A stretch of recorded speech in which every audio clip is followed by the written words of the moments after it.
Hello everyone, and welcome to game number 2 between Cubit32 and SpaceOddity for our round of 8 in our second Offworld tournament.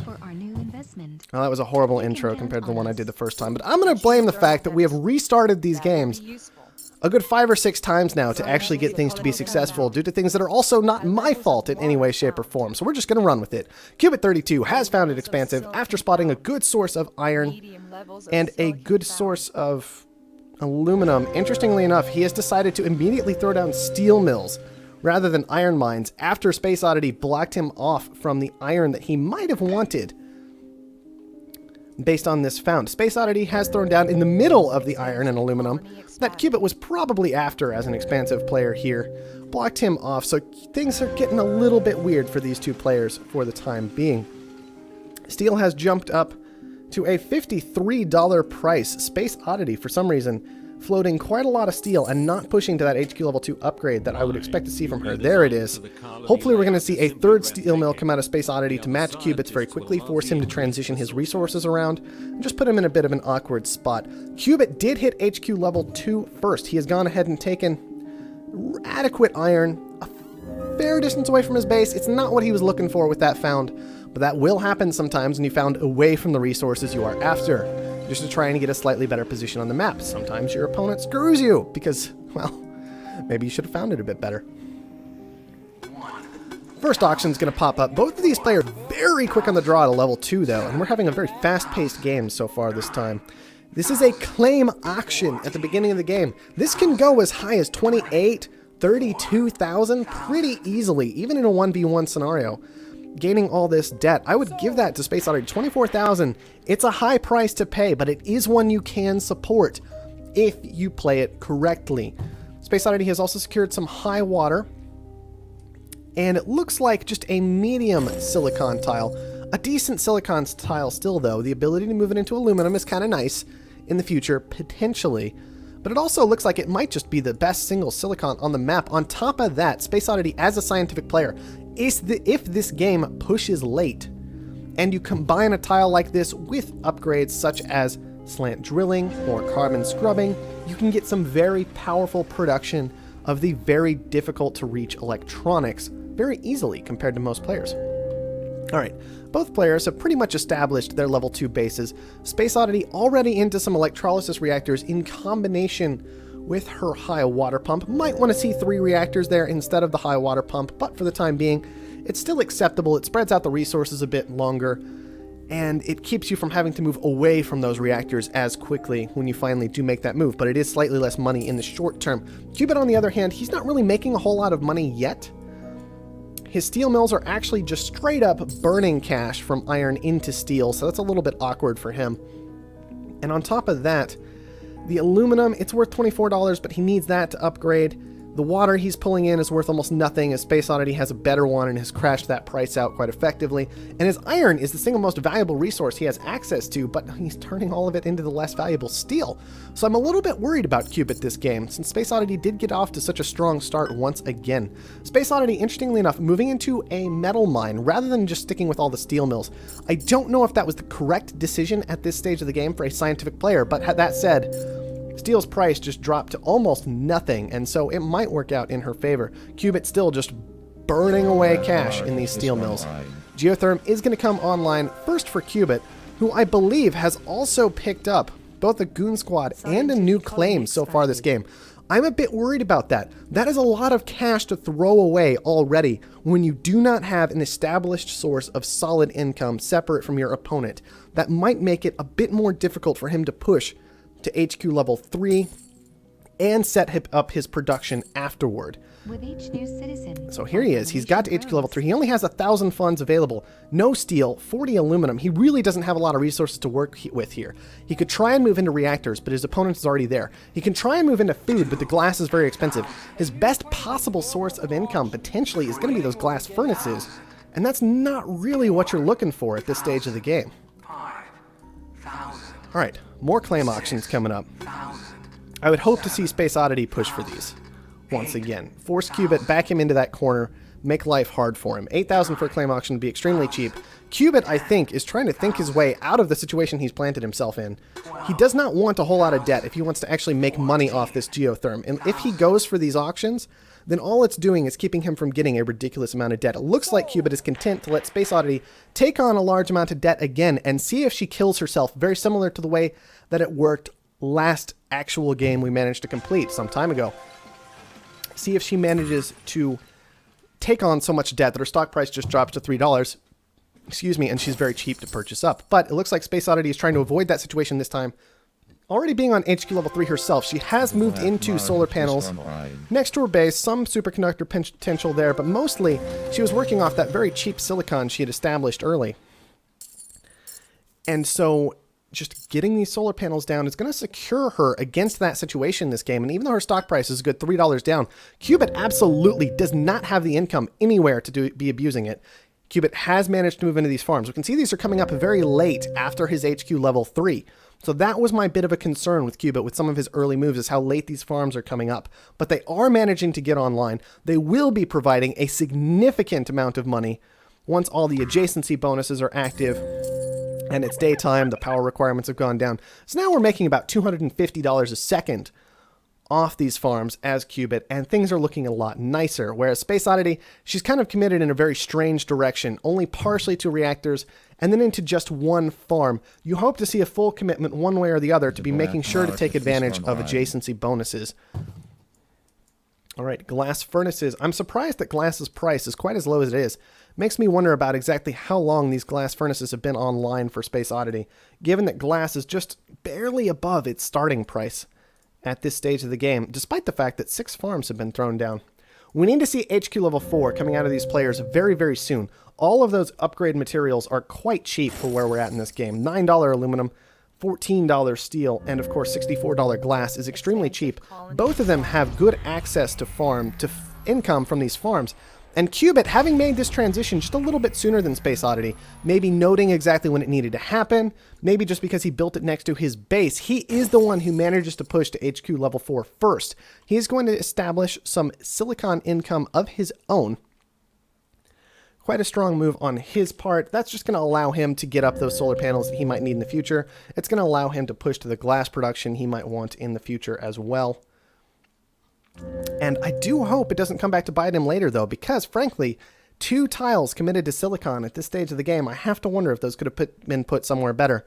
They could have gone maybe into advanced buildings, but it looks like Cubit really just doesn't know what else to do with these claims. He's still sitting on 3 of them that he needs to get used. He needs to plant them down somewhere and figure out some way to actually use the fact he's on HQ level 4 instead of just sitting there gaining more and more debt per second at the cost of life support. 14. All right. 18. Actually an auction for a geothermal that is going above what the claim auction did. SpaceOddity pushing very hard for this again. I'm very concerned about the amount of debt she's built up for herself.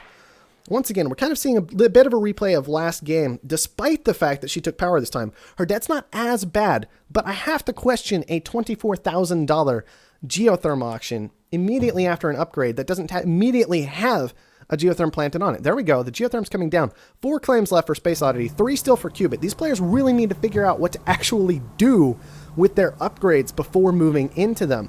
It's very important that you don't just hit that upgrade button willy-nilly because it lit up. You need to know what you're going to do with it. Cubit finally making the decision to move into those solar panels. Those will be online in plenty of time to be active during the entire day tomorrow, so that's reasonable timing for him. Obviously, still a bit vulnerable to EMPs with these steel mills and these solar panels. However, power surges are quite unlikely given that he has constructed them right next to SpaceOddity's buildings. So nobody likely going to be attacking anybody else's power anytime soon. Cubit even defends his with a goon squad. Both players pretty similar in power generation at this point. SpaceOddity is just coming online just a little bit later, but I still think that advantage has to go over to Cubit because we have to pay attention to the fact that he is paying off 1,300 debt a second about right now. It's dropping rapidly, but he's still paying off all of his debt. That's going to keep his stock price very high and potentially allow his power to actually make him money once again. This is the advantageous play you can get if you ignore auctions for a while, if you make an effort not to put up auctions. However, this game, we can see that power's price has dropped so rapidly from the sheer ridiculous overcommitment these players have made to power, that Cubit's not actually going to make any money off of this play. He's just paying off debt. He's just pushing the game later and later and later. Still reasonable for an expansive player, but a bit of a risk. I have to wonder about this power surge that came down. It looks like it hit Cubit's silicon quarry, but then it tore through and kind of interrupted his aluminum production, but it also hit SpaceOddity's silicon and aluminum. That's maybe not exactly what you're looking for when you plan to power surge, to hit just some of both players' buildings. SpaceOddity, instead of pushing for HQ level 5, has decided to purchase off some of her own stock. Very reasonable decision when you still have about $100,000 of debt. Go ahead and buy that stock now. Make it difficult for your opponent to finish the game. If both of you are looking to push it to the late game, then go ahead and do it. But somebody's going to have to find somewhere to take an advantage. Neither player going for a specialized building yet. No patent labs, no engineering labs, no off-world markets. For anybody at this stage of the game, one of them is going to have to figure out how to make that transition in order to make this late game play work. More black market coming out of SpaceOddity. I think that is a very good thing as a scientific player against an expansive. Whenever you're up against an expansive player, you can do a lot of work against them by heavily abusing that black market. SpaceOddity is going to drop 4,000 debt on Energy Vault. A little bit questionable right now with power at $1, but in later stages of the game can certainly save your life when situations can get a bit awkward. More and more water being built for Cubit. These tiles don't have the best adjacency bonuses available if they need to be transitioned later, but they are a bit protected against that EMP black market effect that we see used more frequently in the late game due to the way tiles frequently get clumped. Cubit only has one claim left available to him, both players moving straight into all of these water resources. Water being quite expensive itself means a lot of money headed Cubit's way off just these water pumps. However, some of that is just being completely inflated by the fact that he's actually holding on to 450 units of water right now. And when he sells that down, water's price is going to drop dramatically. Suddenly, these tiles are making significantly less money. I have to question this commitment to these extra water pumps here instead of just waiting it out a bit later. But that means I don't really know the point of beefing up that water price.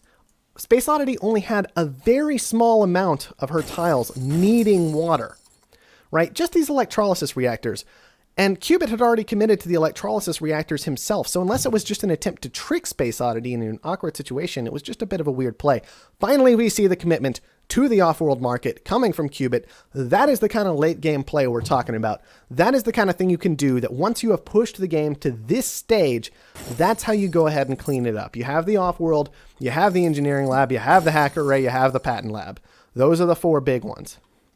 And this off-world market should do a very good job of helping Cubit secure this game. SpaceOddity is going to have to figure out some way to counter this. We haven't looked at off-world prices yet because, frankly, that's not important very often in a 1v1. But we can see that there are two reasonable resources to send to off-world. You have food and fuel, both hovering near $500. And you can definitely get a good profit off of an off-world by launching either of those.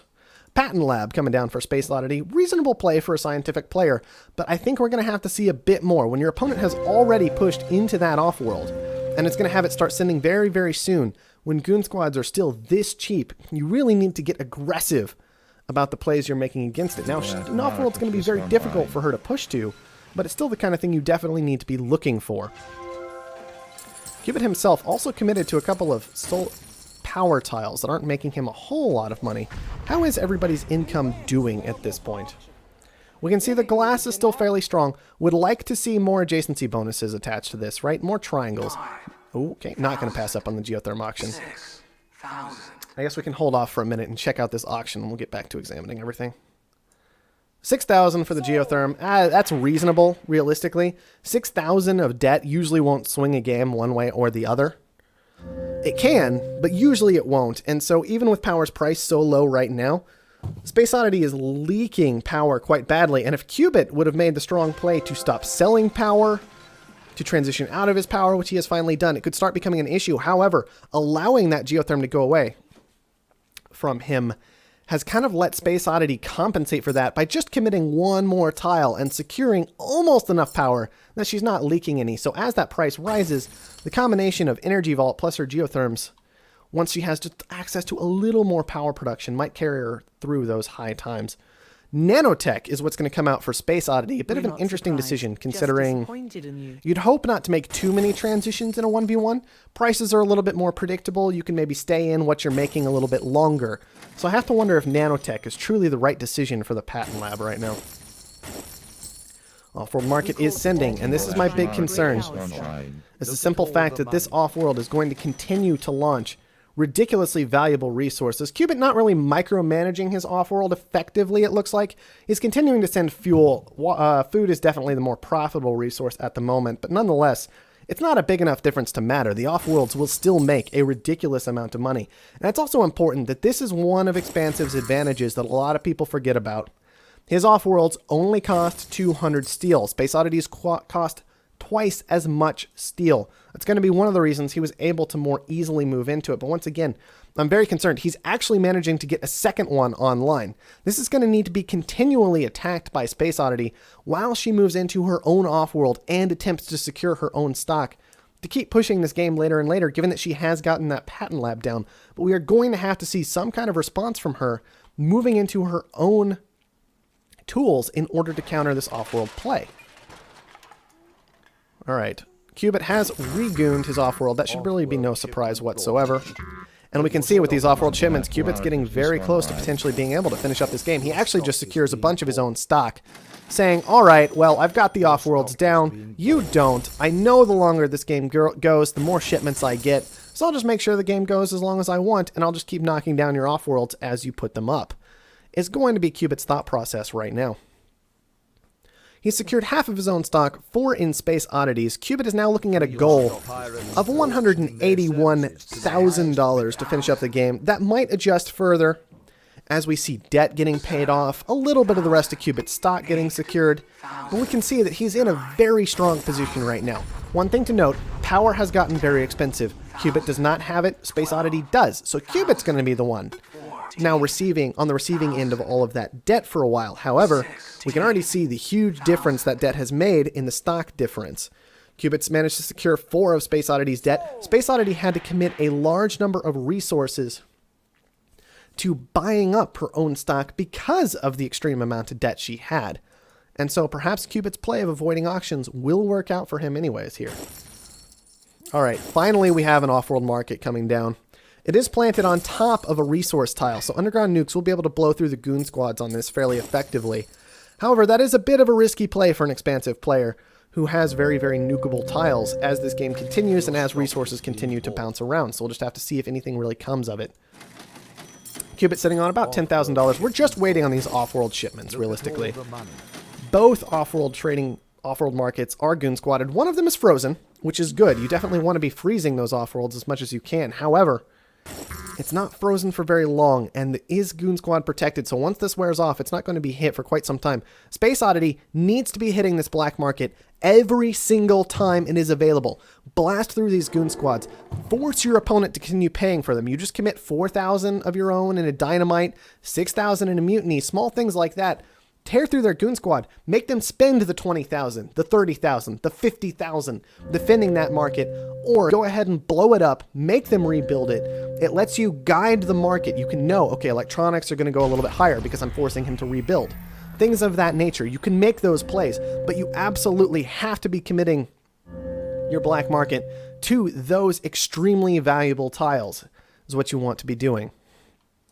SpaceOddity does have her own Offworld market online. It's not doing anything yet, which is a bit of a concern. It needs to become active shortly. It needs to start sending these resources, but even so, she's behind by 1. And I mean, last I checked, when one person had basically double the income of the other, that guy wins. Cubit even going for the mutiny himself, getting aggressive now that SpaceOddity has constructed her own Offworld. It only works for 1 minute, but that is enough time to get 1 extra send off, and it does take 1 send away from your opponent. So effectively a swing in 2 shipments over to Cubit just based off this mutiny.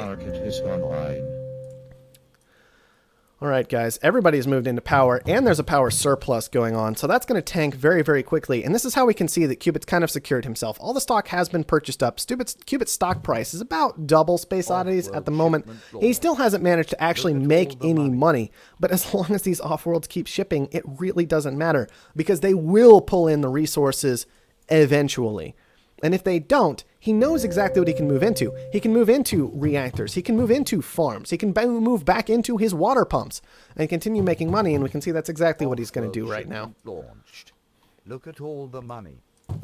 This game should be just about wrapped up for Cubit. He's only halfway there at the moment, but I honestly don't know what you do from SpaceOddity's position. She has nanotech available. She hasn't used it to great effect at this point. It kind of reduced the cost of that steel for her. But it hasn't found any long-term advantage. And out of everything else that's been taken from the patent lab, we see teleportation is the only other thing she's actually gotten from there. Energy Vault, she simply got for $4,000 worth of debt previously. I think that has done serious work for her, and that was a good call. But The black market with is only on teleportation, I still don't see enough to carry you through to the late game here. And so I'm a bit concerned about it. Shipment launched. Look I think at all the SpaceOddity money. might even be doing a better job of generally making money on world, but it's just these off-world markets.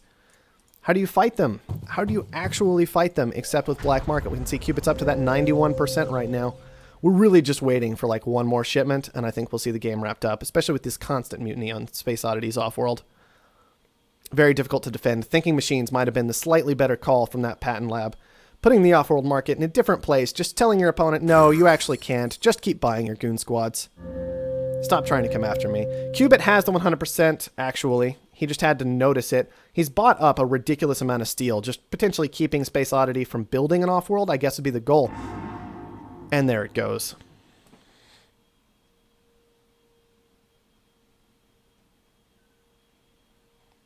All right. Strong win over to Cubit. He played for the late game. He knew exactly what it was. He was just going for it. He knew exactly what he was doing. The on-world is lying to us just a little bit. It says Cubit only made 70,000 on world, right? But this is because of his end-of-game play, I believe, mostly.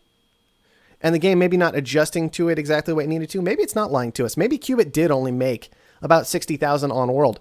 And so this is kind of what I'm talking about with him struggling to make money on world. However, the off-world market, he made $500,000.